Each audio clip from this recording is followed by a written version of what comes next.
शिव देवंदा नाट्य स्मृति संध्या में आप सभी का हार्दिक अभिनंदन है। मैं हूं आपके साथ जफर खान। दोस्तों, इस वर्ष इप्टा महात्मा गांधी की 150वीं जयंती और इप्टा के फाउंडर कैफी आजमी की जन्म शताब्दी भी मना रही है।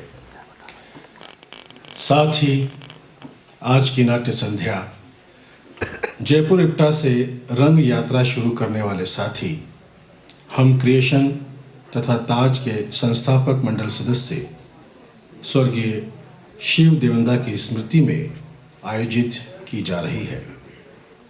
साथियों, शिव देवंदा का अचानक चले जाना जयपुर रंगमंच की बहुत बड़ी क्षति है।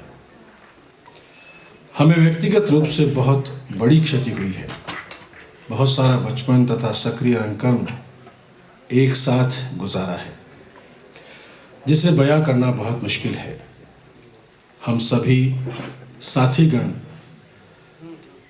प्रिय साथी स्वर्गीय शिव देवंदा को स्मरण करते हुए उन्हें नमन करते हैं और ईश्वर से प्रार्थना करते हैं कि उनकी आत्मा को शांति प्रदान करे।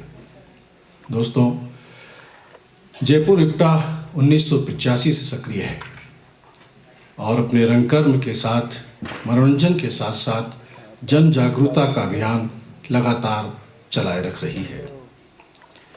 इसी कड़ी में आज आप देखेंगे लक्ष्मी नारायण लाल द्वारा लिखित नाटक कलंकी, जिसका निर्देशन और डिज़ाइन किया है भाई साथी संजय विद्रोही ने। तो आइए देखते हैं नाटक कलंकी। मैं अपने सभी साथियों से, दर्शकों से निवेदन करना चाहूँगा कि नाटक एक शांत बैठकर देखने की चीज़ है। कृपया सभी अपने मोबाइल फ़ोन स्विच ऑफ कर लें या साइलेंट मोड पर ले जाएं। कृपया अपने मोबाइल स्विच ऑफ कर लें या साइलेंट मोड पर ले जाएं। तो आइए अब देखते हैं लक्ष्मी नारायण लाल द्वारा लिखित और संजय विद्रोही द्वारा निर्देशित नाटक कलंकी।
कुछ वर्षों बाद कहीं कुछ हो जाता है और कुछ नहीं, और कुछ नहीं, और कुछ नहीं। देखो दूर वो गहरी प्रशांत नदी, उसकी धार में उगा हुआ गिरी शिखर। हम दिन भर उस पर चढ़ने का प्रयत्न करते हैं, पर संध्या होते ही हमें लौट आना पड़ता है। अगले दिन फिर हम चढ़ने जाते हैं, नए सिरे से वही यात्रा फिर करते हैं और थक कर लौट आते हैं।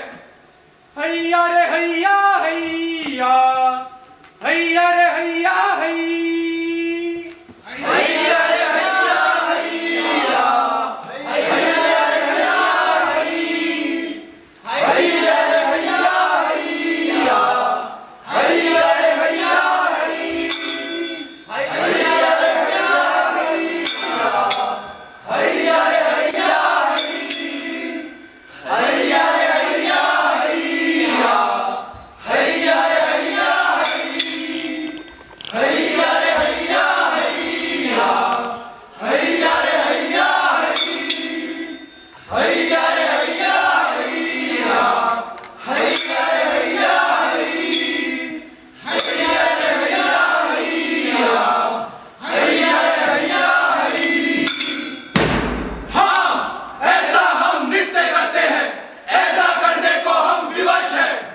स्वप्न हुआ कि शिखर पर देवदारू का नन्हा सा वृक्ष है। हाँ, हमारे कुलपति अकुल शेर ने अंतिम सांस लेते हुए उस देव पौधे को लगाया था। हाँ, अंतिम सांस लेते हुए उस देव पौधे को लगाया था। वो पुण्य वृक्ष हमें जीवन देगा। वो महास्मृति चिन्ह है जहाँ अकेला अकुल शेर लड़ा था, जहाँ अकेला अकुल शेर लड़ा था। ये बात लंबा नहीं, केवल दुर्लभ है। ये बात लंबा नहीं, केवल दुर्लभ है। ये बात लंबा नहीं, केवल दुर्लभ है।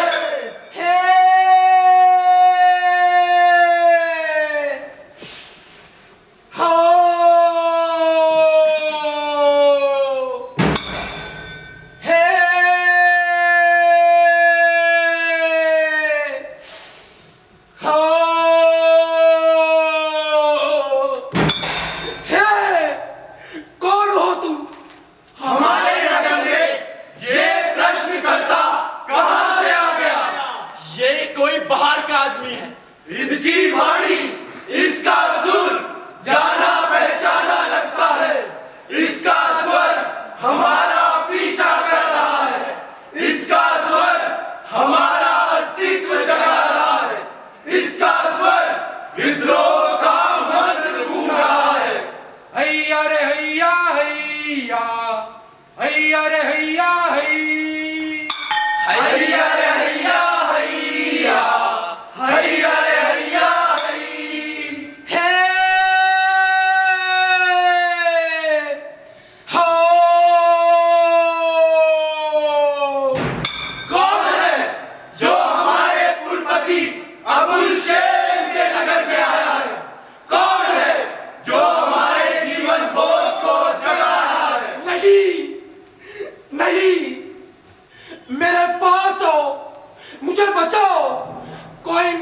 पीछा कर रहा है। सुनो, मुझसे डरो नहीं, अपने जीवन बोध को जगाओ। कोई गीत गाओ जो मुझे बेसुध कर दे।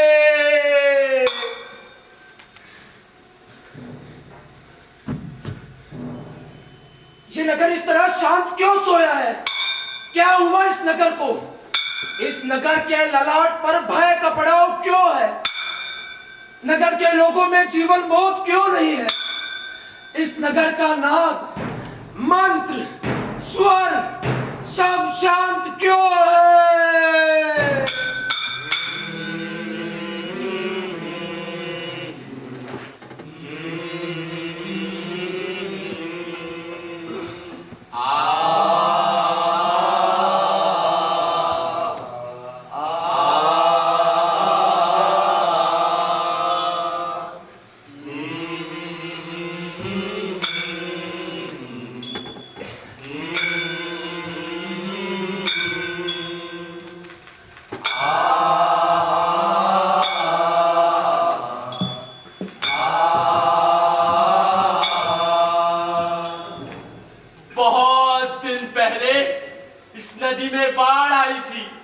की लहरों पर हूर दौड़े थे। कुलशेम ने उनका पीछा किया था। मूढ़ों के सरदार तौर मारने हमारी सभ्यता को बर्बर तरीके से लूटा था। मठ, मंदिर, बिहारों और हमारे ऐतिहासिक ग्रंथों का विनाश किया था। उन्होंने हमारे नगर के बड़े भूभागों पर अधिकार किया था। उन्होंने हमारी नावों में आग लगा दी थी। तब पहली बार वो पूरे नगर से बोला था, टूट पड़ो इन बर्बर लुटेरों पर कोई आगे नहीं बढ़ा और कोई नहीं लड़ा। हाँ, कोई आगे नहीं बढ़ा और कोई नहीं लड़ा उन बर्बर आक्रमणकारियों से। कुलशेम अकेला घिर गया। गिरी घाटी में बाड़ों से बिंदा हुआ। वो रेंग कर उस गिरी शिखर पर चढ़ने लगा। जब ये नगर, इसकी कृषि, व्यवसाय, सतित्व, धर्म, सब कुछ बर्बरों से लूटा फूका जा रहा था, तब उसका अंतिम स्वर फूटा था, लड़ो लड़ो लड़ो लड़ो लड़ो लड़ो लड़ो लड़ो लड़ो लड़ो। हे, इसका स्वर कैसा है? इसका मुख कुलशेम से मिलता है। खोलो आंख, हमें देखो। डरो नहीं, निर्भय हो, आश्वस्त हो। डरो नहीं, निर्भय हो, आश्वस्त हो। मैं कुलशेम का पुत्र, कुलशेम का पुत्र, हेरू हेरू हेरू। अच्छी बात, मेरी बात, मेरी बात। रंग, काम, क्रोध, नाच, मेरी बात। हंसी बात, तेरी बात, गई बात। लड़ गई राखी अपना हे हो चित्र सुनावा की, हमरे घर आवा है भी। मैं कुलशेम का पुत्र हूँ। यह सच्चाई तुम में क्रोध नहीं पैदा करती। कुलशेम अंत में हमारे लिए लड़ा था। नहीं, केवल अपने लिए। हमने सारा अधिकार उसे सौंप दिया था। इसके लिए तुम में कभी द्वंद्व संघर्ष नहीं हुआ। द्वंद्व संघर्ष, ये शब्द तू कहां से सीखा है? तुम सब इतने भयभीत क्यों हो? तुम सब में जीवन बोध क्यों नहीं है? कुलपति ने तुझे इस नगर के लिए तंत्र विद्या का रहस्य ज्ञान लाने भेजा था। और ठीक 14 वर्ष बाद तू केवल यही पढ़कर लौटा। ओ,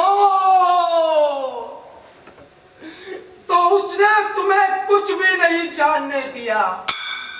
अपने इंद्रजाल में फंसाकर जो नहीं है वो प्रकट किया, जो है प्रासंगिक है उसे प्रसंग बनाकर तुम्हारे कंठ में बांध दिया।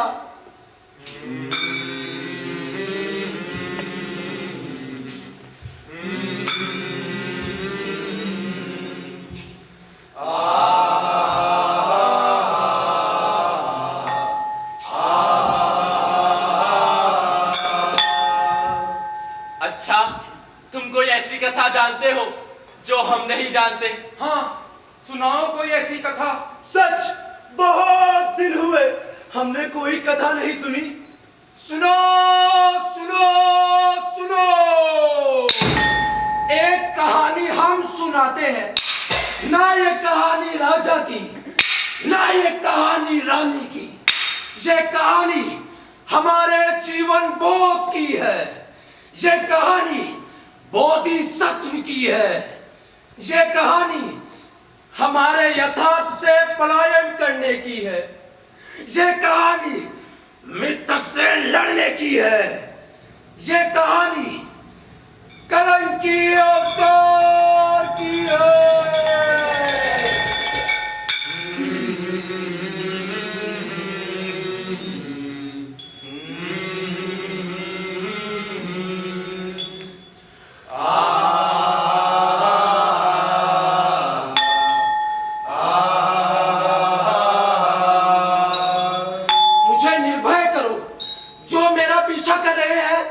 वो यहाँ नहीं आए, यदि वो यहाँ आ भी जाए तो तुम सब मुझे अपने अंक में छिपा लोगे। हाँ, हम सब छिपा लेंगे। ये नहीं कहोगे कि मैं कहीं बाहर का हूँ। हाँ हाँ, हम नहीं कहेंगे। प्रतिज्ञा करो, किसी भी मूल्य पर तुम मुझे यहाँ से बाहर नहीं जाने दोगे। हाँ, हम प्रतिज्ञा करते हैं। हैया रे हैया हैया, हैया रे हैया हैया रे हैया हैया, हैया रे हैया हैया। तब मैं कुल 5 वर्ष का था।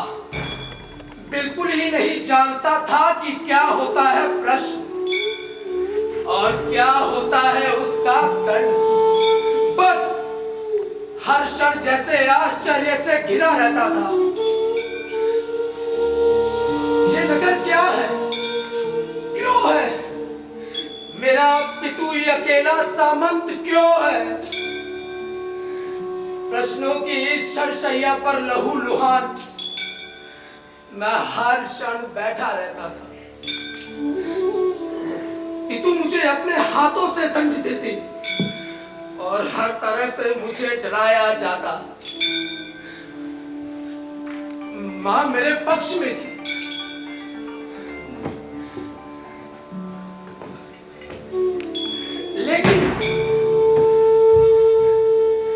लेकिन मेरी रक्षा के संघर्ष में उसे भी मर जाना पड़ा।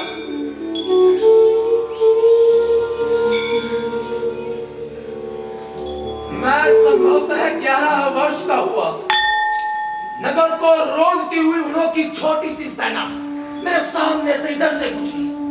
मैं उन मित्रों की ओर छोटा सा धनुष और तीर लेकर दौड़ा। उसी क्षण मुझे पीछे से दबोच लिया। मेरे आंखों पर काली पट्टी बांध दी गई। मैं एक बंद रथ में डाल दिया गया। रथ धीरे धीरे चलने लगा। सहसा का स्वर मेरे कानों से टकराया। सुनो नगरवासियों, मैंने अपने पुत्र हेरू को विक्रम विहार में भेजा है तंत्र विद्या का रहस्य जानने। याद आया, तब किसी ने पूछा था क्या होगा विद्या का रहस्य, क्या होगा विद्या का स्वरूप, क्या होगा विद्या का भविष्य। सामंत ने उसकी ओर घूर कर देखा था, फिर पता नहीं वो प्रश्न करता तब से कहाँ गायब हो गया। जय कथा, जय कथा,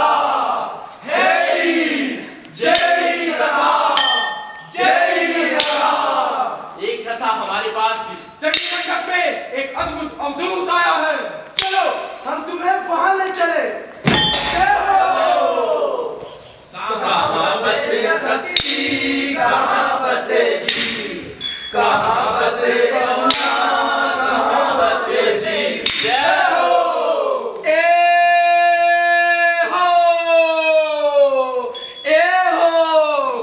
अर्धे बसे शक्ति, उनके बसे जी, भीतरी बसे पवना, अंतरी बसे जी। जय हो। कहाँ बसे मनुष्य, कहाँ बसे लोग, कहाँ बसे मनुष्य, कहाँ बसे लोग। जय हो। लोक बसे मनुष्य, समाज बसे लोग, ज्ञान बसे मनवा, ज्ञान बसे लोग। लोक बसे मनुष्य, समाज बसे लोग, ज्ञान बसे मनुआ, अज्ञान बसे लोग। ज्ञान बसे मनुआ, अज्ञान बसे लोग। जय हो, जय हो। यही है, यही है वो चंडी मंडप। इसी में साधना रथ है अवधूत। कैसा अवधूत? यहाँ प्रश्न महापाप है। अवधूत महासिद्ध है। वो मानवहित कलंक के अवतार की साधना कर रहा है। हमें यही बताया गया है, एक सहस्त्र सौ साधना पूरी होते ही इस नगर में कलंक की अवतार होगा। और जैसे ही वो इस नगर में आएगा, ये सारा देश धन धान्य से से भर जाएगा, ये रोग अंधकार सब मिट जाएगा। वो महापराक्रमी श्वेत अश्व पर चढ़ा आएगा। हमें सही विश्वास दिया गया है, वो इस धरती पर सत्युग लाएगा। शांत, वो देवी तारा आ रही, वो अवधूत की महासाधना में आ रही है। तारा!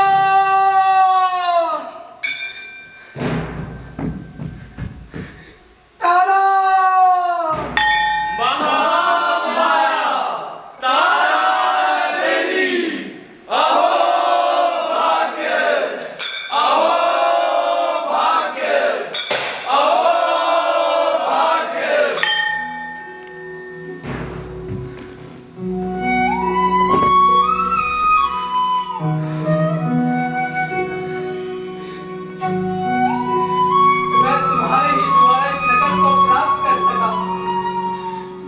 अंधकुंवर में तुम्हारे ही प्रकाश ने मुझे मृत्यु के उस मुख में वो धवल पक्षी मेरी आंखों में उड़ता था, वही था मेरी संजीवनी।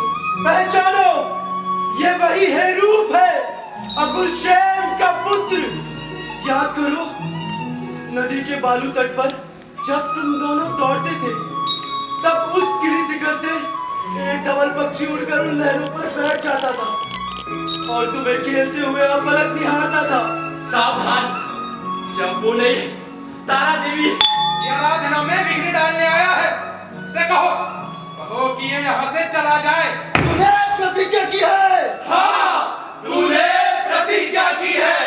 हाँ, तूने प्रतिज्ञा की है। विक्रम बिहार से कब आए? यथार्थ जानने के पश्चात आया हूँ। तुमने चंडी मंडप में विघ्न डाला है। जानता हूँ, मैंने अपराध किया है। नगर में जीवन बोझ नहीं है। इस नगर में यथार्थ से बोझ चढ़ाने आया हूँ। मुझे जाने दो। कहा? क्यों? किस लिए? मुझे जाना होगा। तुम जहाँ जाना चाहती हो, मैं वहीं से भाग कर आया हूँ। ऐसे सैकड़ों अवधूत जहाँ सब साधना रत थे। मुझे भी वहीं जाना होगा। इसके अतिरिक्त और कोई विकल्प नहीं। पराजित, अकालग्रस्त इस सारे नगर में जिस भांति पंचमकाल की पूजा चल रही है, उससे श्रेयस्कर है कि मैं इन लोगों के विश्वास के लिए देखो दूर खड़े वो लोग मुझे घूर रहे हैं। मैं वापस लौटी तो वो लोग मेरा शव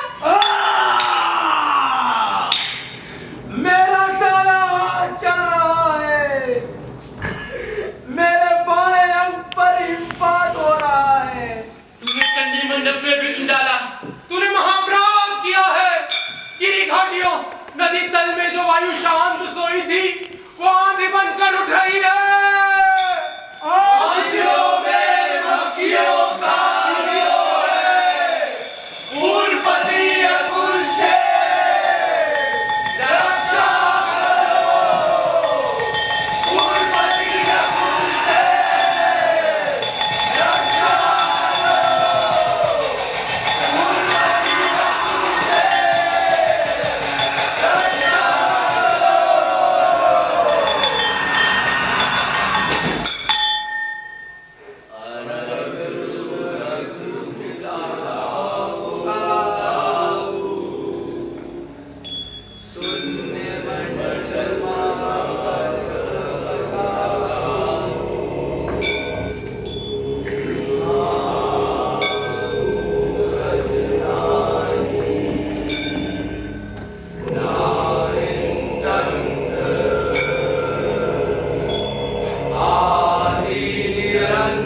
है।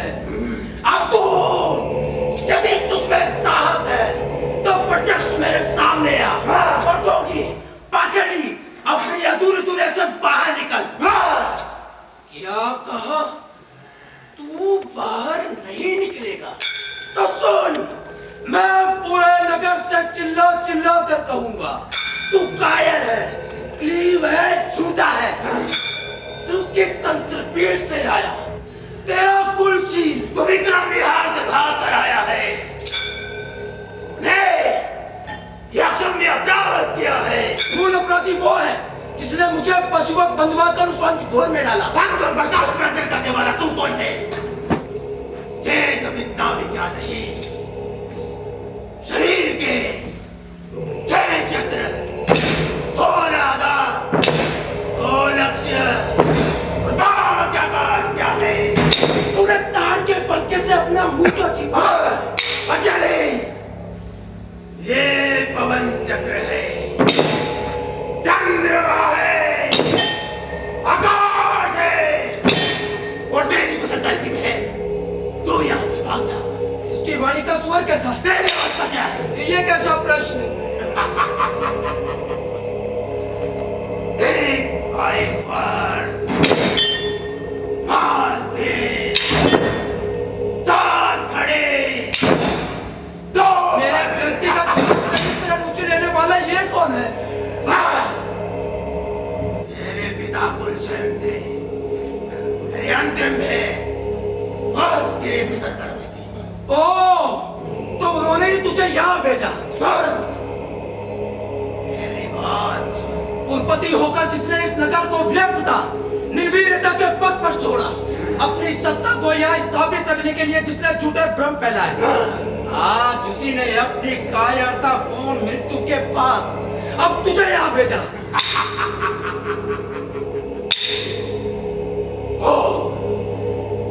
तुझमें अभी भी वही आश्चर्य बोध है। मेरा निवास अभी मूलाधार चक्र पर ही है।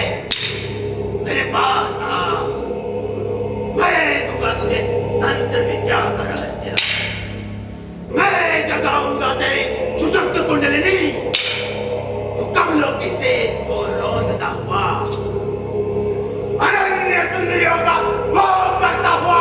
मैंने ये सब करके देख लिया है। तूने वो सब अनास्था से किया है। बच किया है, भोगा है।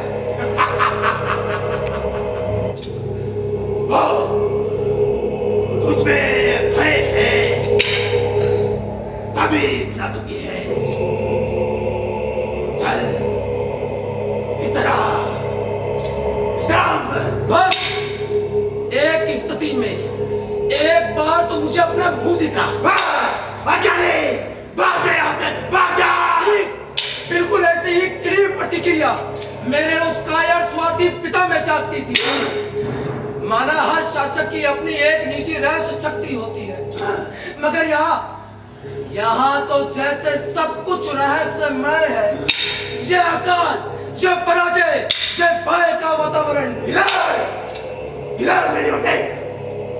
संभवतः सारे रहस्य का यही था लक्ष्य, मनुष्य को पहले दिशाहीन करना, वैयक्तिक और सामाजिक दोनों स्तरों पर निर्वीर कर उन्हें शव बना देना। उनके यथार्थ से उन्हें बैलों की तरह हाँक कर अयथार्थ के जंगल में डाल देना और हर क्षण संशय को संकल्प में, विद्रोह को स्वीकार में बदलते जाना। तू नहीं जानता मेरी शक्ति। तू जो कुछ मुझसे मांग मैं शिक्षा तुझे दे सकता हूँ। चल ध्यान कर, ध्यान मेरे विचार। मुझे 16 कमरे, 9 दरवाजे, 5 खंड, फिर भी एक स्तंभ बन चुका है। मैंने जब भी ध्यान किया है, मेरे अंतः क्षितिज पे केवल 2 ही रूप उभरे हैं। एक मेरे पिता, दूसरी ओर यहाँ के लोग, एक और महानतर अधिकार, तो दूसरी ओर विद्रोह अधिकार से स्वतः कटते जाना। यही वो एक स्तंभ है पर विशाल भवन टिका है। यही वो एक स्तंभ है जिस पर विशाल भवन टिका है। यही वो एक स्तंभ है जिस पर विशाल भवन टिका है। जिस पर विशाल भवन टिका है।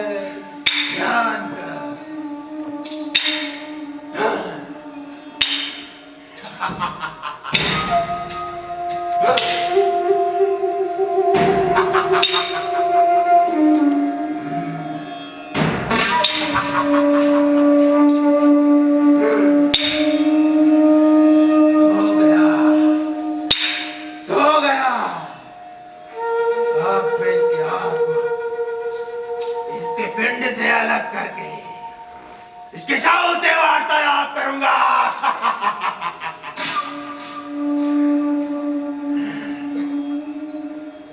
देख, देख मेरा मुख, पहचान मैं कौन हूं। हाँ, मैं तेरा वही पिता हूं और फिर इस शिखर से भूख बनकर लौटा हूं। मुझे आशंका थी कि तो इस नगर में वापस आएगा और मेरे विरुद्ध विद्रोह फैलाएगा। ये सब मुझे असह्य था।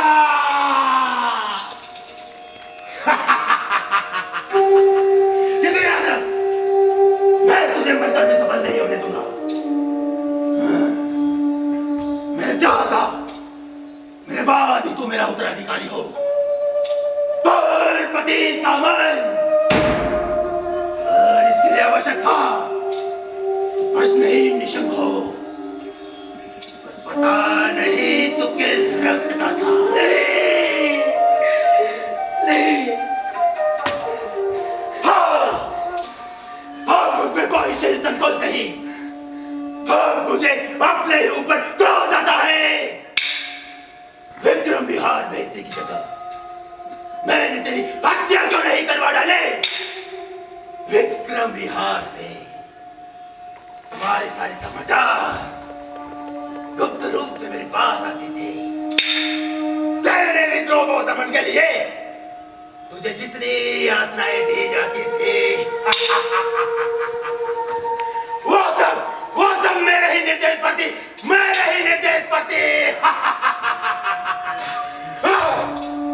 पर सब कुछ असफल रहा। किंतु याद रख, मैं असफल नहीं हो सकता। मैं असफल नहीं हो सकता।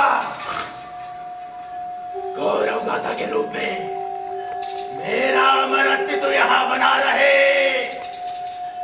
मैंने अपने जीवन के अंतिम क्षणों में उन्हों से युद्ध किया था और मरकर फिर यहाँ लौटा हूँ।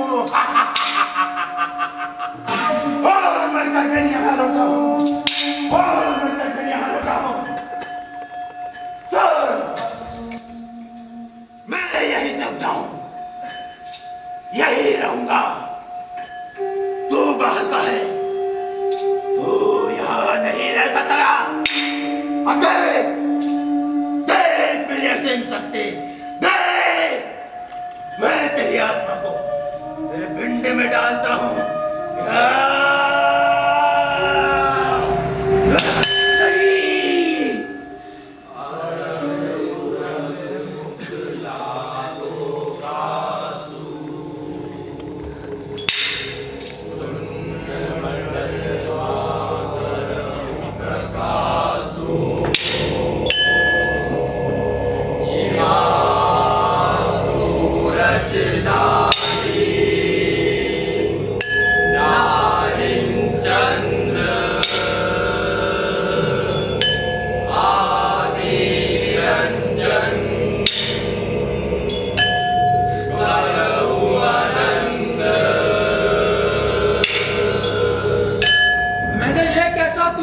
देखा, एक और मेरे पिता, दूसरी ओर उनका भूत, वे दोनों मिलकर मुझे यहां से बाहर निकाल रहे हैं।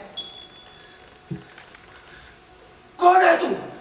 बाहर कहां बचाना होगा।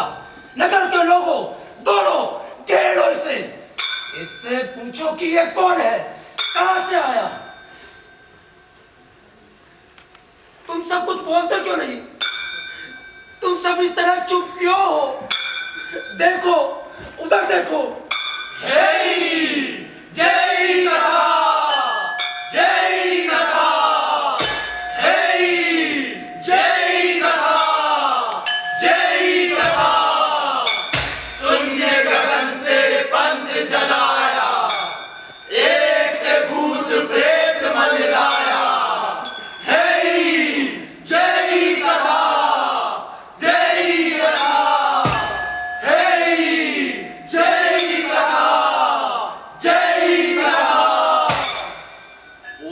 स्वामी, वो हमारे लिए कलम की अवतार की साधना कर रहा।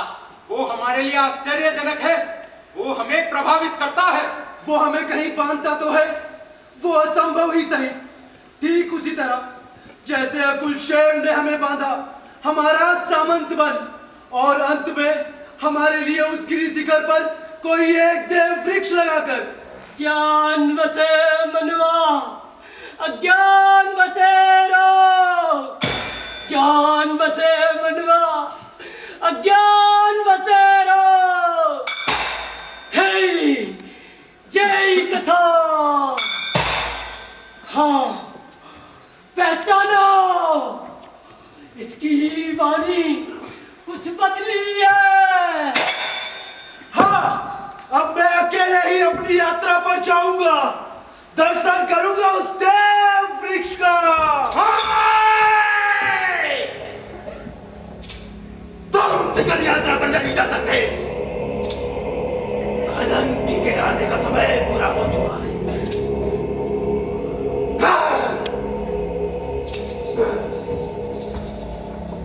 उस कलंकी के लिए तुम स्वयं क्यों नहीं साधना करते? कोई जगह खाली नहीं पड़ी रहती, उसे भरने कोई ना कोई आ जाएगा, और तुम्हें उसका मूल्य चुकाना होगा। हम सदा मूल्य ही तो चुकाते रहे हैं। क्यों? हम प्रश्न नहीं करते, हम तो बोलते ही नहीं, हम उसकी प्रतीक्षा में हैं। हमें जो जो सहना पड़ता है, हम उसे शब्दों में कह नहीं सकते। हम उस कलंकी से कहेंगे, इस नगर ने अपनी सारी पराजय हम पर किस तरह प्रकट की है। हे रूप, तारा, हम लोगों की तरह तुम भी उसी की प्रतीक्षा करो। हाँ हाँ, तभी हम तुझे अपना पाएंगे और तुझे अपना अनुभव करेंगे। ये कहते हुए हमें लज्जा नहीं आती? बस सोचने विचारने का अब समय नहीं है। हाँ, उसका स्वामी कोई और है। तुम लोग, ये नगर और मैं, हे हो चित्त सुनावागी,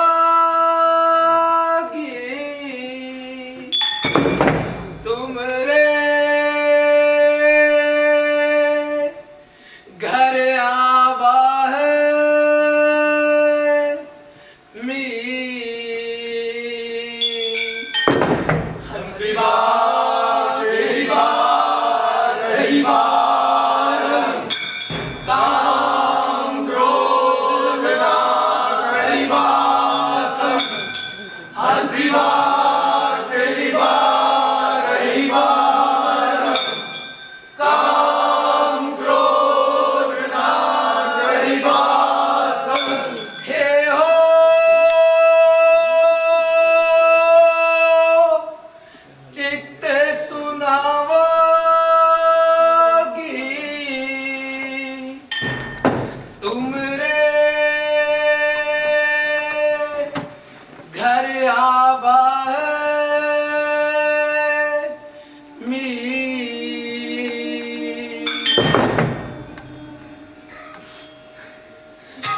स्वीकार है मुझे, मैं तुम्हारे ही बीच, तुम्हारी ही तरह उस कलंकी की प्रतीक्षा करूंगा।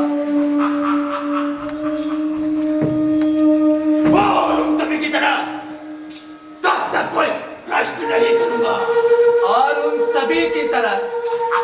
तुमका कोई प्रश्न नहीं करूंगा। मन में भी नहीं, चित्त में भी नहीं। मन में भी नहीं, चित्त में भी नहीं। और यदि किया मुझे की तरह तुझे कोई ले जाएगा। और यदि किया तो उसी तरह तुझे कोई ले जाएगा। देखो देखो, अब ये हमारी तरह अब दूध की बात दोहराता है। देखो देखो, अब ये हमारी ही तरह अब दूध की बात दोहराता है।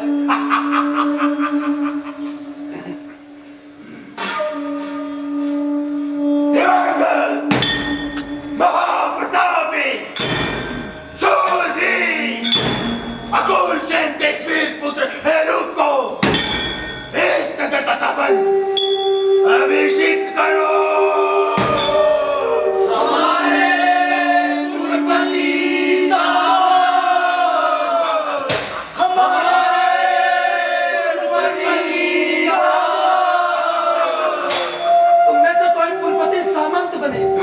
ताकि मैं वही हेरू बना रहा हूं।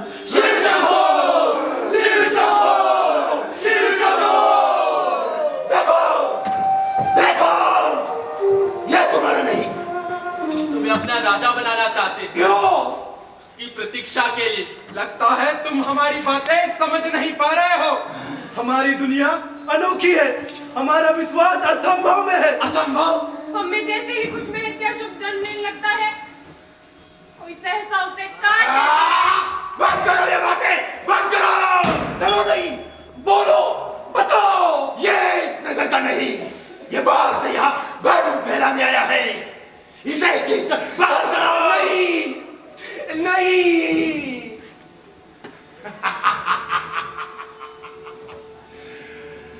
इसे अभिषिक्त करो।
दूसरा अपने नए पुरपति पर। पुरपति से निवेदन करूंगा जब कलंक यहाँ आएगा तो उसके घोड़े का सेवक मैं बनूंगा। घोड़ा बहुत दूर से चलकर आया होगा, वो कितना थका होगा। उसके पैर दबाऊंगा, उसे नहलाऊंगा और अपने संगों से पहुंचूंगा। हाँ, पहुंचूंगा, कुछ पूछूंगा नहीं। हाँ, और यहाँ से महातात्री के चरणों पे पुष्प चढ़ाऊंगा, उनसे वरदान मांगूंगा।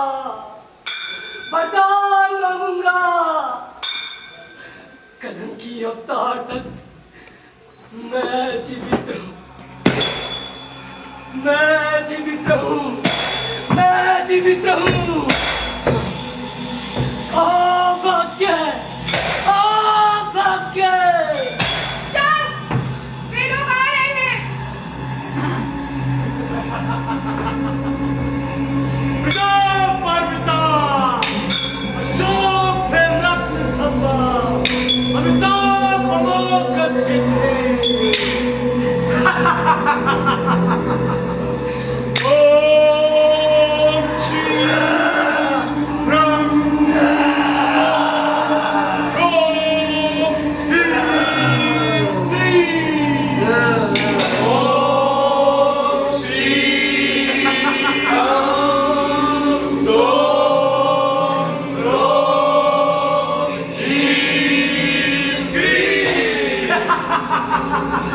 इसे पहले पवित्र करना होगा।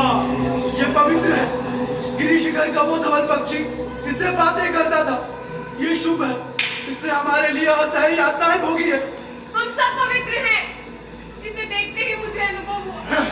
देखो, हमारा सारा भय इसने अपने मुख पर ले लिया।